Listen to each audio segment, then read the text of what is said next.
going on, everyone? So considering that SpiderMan Homecoming hit theaters last July, oh my god. This summer has just flown by, hasn't it? Oh my god. So with the release of that movie, I've decided that I want to rank all 6 Spider-Man movies. Why did I wait so late to do this? Why did I not just do this right after Spider-Man Homecoming came out? Well, why not wait? I mean, we had the Christopher Nolan reviews all coming out. I was so busy with those, I had to get those all done. And also, I mean, I love Spider-Man, so rather late than never, right? Because you guys should probably know this. I love the Sam Raimi trilogy, all 3 of those movies. I mean, Spider-Man 3, not that great, but the first 2 especially, I really love and have grown up with those movies. And to this day, they are one of my all-time favorites, so I had to make this video. And when it comes to these ranking videos, I have my own opinions. In this one, some of you guys are definitely going to complain about it. I know that for a fact because I do have a slight bias with a couple of these Spider-Man movies. But at the end of the day, it's just my bias and my opinion. So without further ado, let's get this rankings video started. Number 6. To start off this rankings video is a movie that many people did not really like at all. And it is The Amazing Spider-Man. Okay, I don't actually hate any of the Spider-Man movies. In fact, I think they're all somewhat enjoyable to say the least. The Amazing Spider-Man is definitely my least favorite out of the 6 Spider-Man movies we actually have, though. And that is because, well, the villain in this movie, the Lizard, I felt like he was just pretty stupid and bad and had no motivation whatsoever. He was definitely the worst villain, I feel like, in all of the Spider-Man movies. But some good things to say about this one. I love Andrew Garfield as Spider-Man. I feel like he was a really good casting choice to play Spider-Man. And obviously, I really like the guy now. He was great in Hacksaw Ridge and Silence last year. This guy can act. And as Spider-Man, he was really good. Emma Stone as Gwen Stacy, I also thought gave a pretty good performance. The biggest problems with this movie, though, are of course the villain and the romance in this movie. I felt like they centered on that way too much, and it just kind of bored me through this movie. It made it really slow, and they definitely tried to do too much with that and made it connect to the ending.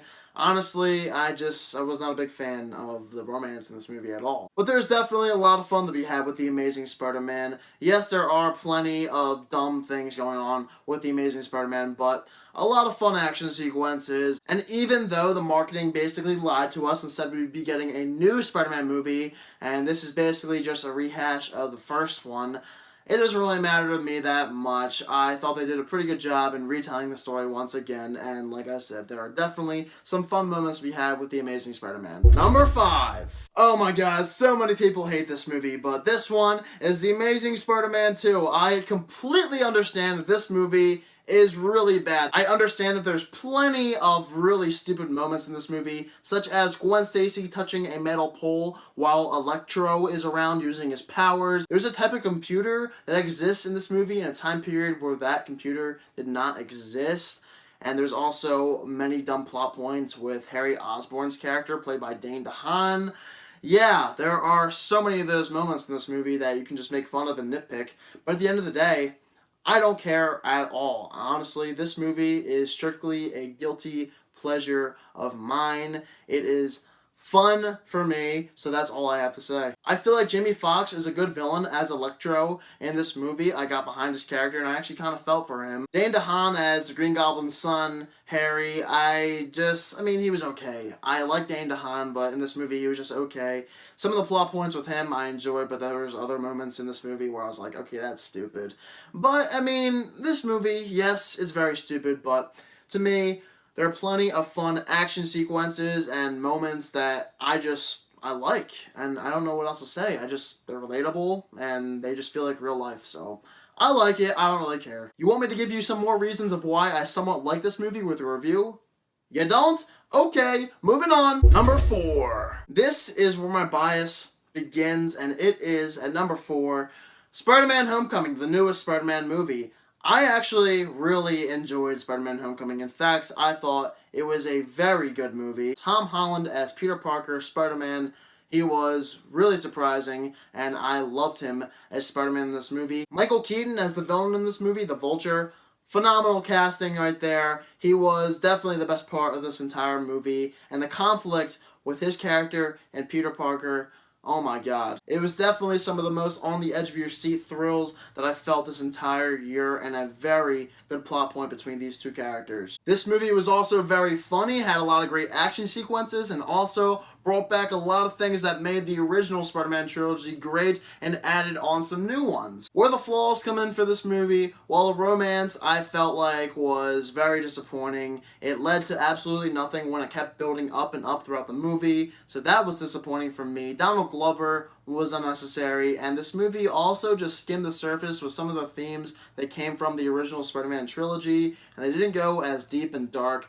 with this movie as they did with those. But at the end of the day, I really enjoyed Spider-Man Homecoming and really couldn't have asked for anything more for a new Spider-Man movie. Number 3. Here is a movie I'm very biased with, and it's connected to a trilogy that I love, Spider-Man 3. Yes, this movie has way too many plot points that makes it a very over-the-top, convoluted movie, and there's also many what the F kind of moments in this movie, such as Goth Peter Parker. I mean, what was the point of that? Though it did provide some laughs for me. I still laugh at the scene where Tobey Maguire is walking down the street dancing with his black suit on. It's really funny. I don't really care that much, but it is a little bit stupid, I will agree. Topher Grace as Eddie Brock, he was okay. The plot point there was really tacked on and unnecessary. I agree there. And the Sandman being in this movie, it was tacked on as well. So there really wasn't a need for 2 extra villains when we already had Harry as one of the main villains. And at the beginning of this movie, one of the fights, I mean, the green screen is just unexcusably bad. It is some of the worst green screen I've seen in recent cinema. But when it comes to things that I really enjoy with Spider-Man 3, the whole connection between Harry, Mary Jane, and Peter. We have this trio throughout this whole trilogy, and I really love the plot with these characters in this movie. I feel like if the movie just centered around them, this movie would have been 10 times better. There's a lot of touching moments, very gut-wrenching, heartfelt moments in this movie too, and it makes you want to tear up at times. This movie has a lot of those moments, and you definitely feel that because this is a trilogy and you've gotten behind all these characters in now 3 movies. There's definitely a lot of great action scenes in this movie, like in all Spider-Man movies,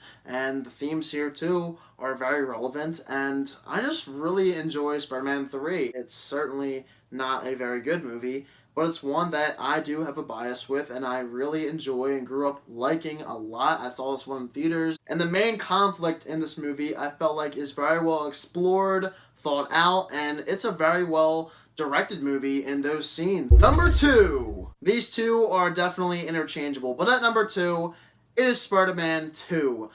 I love Spider-Man 2. This is easily one of my top 5 favorite superhero movies of all time. What this movie does so well is that it takes everything that Spider-Man 1 did and takes it a step further. All the characters in this movie are very well fleshed out. Peter Parker, he has a huge conflict in this movie with himself. He feels like he no longer needs to be doing what he's been doing, and that plot overall is so well explored and well done. This movie is basically a journey with Peter Parker. He reaches a very low point in this movie, and you get behind his character. You know where he's coming from. Doc Ock as a villain, what else could I possibly say? He is phenomenal in this movie, and I love Doc Ock. I feel like he was a great villain and one of my all-time favorites. And this is a movie that just feels very realistic in all these scenes where characters are talking, and that's something that's weird about a superhero movie. I actually really enjoy the talking moments. In fact, for the most part in this movie, I enjoy scenes with dialogue a lot more than I enjoy the action sequences in this movie. That's something very rare with a superhero movie, and it's because of these great characters and this great story being told. And Spider-Man 2 is overall a phenomenal movie, and one that you guys should all check out if you've never done so. Number 1! And at number 1, this is easily one of my all-time favorites, Spider-Man 1. What a fantastic movie it is. One of the reasons why I love this movie so much is because of the origin story being told of Peter Parker. I felt like it was very well done, and it shows exactly how it all started, and I felt like it was well directed from beginning to end. There was no other way that I would have wanted this story to be told. I love Tobey Maguire as Peter Parker. He's a character that I get behind. He's someone that you feel for because he's a nerd, he gets picked on all the time, but then he becomes Spider-Man, and he's just a really relatable character and someone that I love. Tobey Maguire is great as Peter Parker. James Franco, another great casting choice there, as Harry Osborn. These two have excellent chemistry together. They feel like they've been best friends for years now, and I love the friendship between these two characters and the eventual conflict that we see at the end of this movie between these guys. Kirsten Dunst as Mary Jane is also phenomenal in this movie. And Willem Dafoe as the Green Goblin, he might just be my all-time favorite villain in a superhero movie. This guy is what a supervillain should be. He is so menacing, and Willem Dafoe just owns the role of the Green Goblin. You can tell he is having so much fun when playing this character. I also have to mention that Willem Dafoe looks just like my neighbor back at home. It's a little funny thing, but that's another reason why I just love the character so much, and it's also so funny to me. The movie itself is also very heartfelt. You feel so much for certain characters in this movie, and at times I want to cry, specifically with the Uncle Ben scenes. Those are very touching and ones that get me extremely sad. And besides the great story being told with this movie, the morals in this movie, I mean, my God, the morals that are being told in this movie are also great. The slogan, "With great power comes great responsibility," is said in a very tough scene to watch. It's a sad scene to watch, and I feel like it was very well directed and well done. There's so much more I could possibly say about Spider-Man 1, but time is running out. Spider-Man 1 is a fantastic movie, one of my all-time favorites, and without a doubt, it is one of the best superhero movies of all time. Alright guys, so let me know down below in the comment section what your favorite Spider-Man movies are, and give me your rankings. So guys, 3 movies I have that I might see. We have The Dark Tower, Logan Lucky, and The Hitman's Bodyguard. I'm most likely going to see Logan Lucky. That looks really interesting, so I'm excited to check that out. I might see The Dark Tower. I have no idea. Maybe in a couple of weeks. We'll see. Plenty of movies coming up, though. Thank you guys all so much for watching this video, and I hope you all have a fantastic day.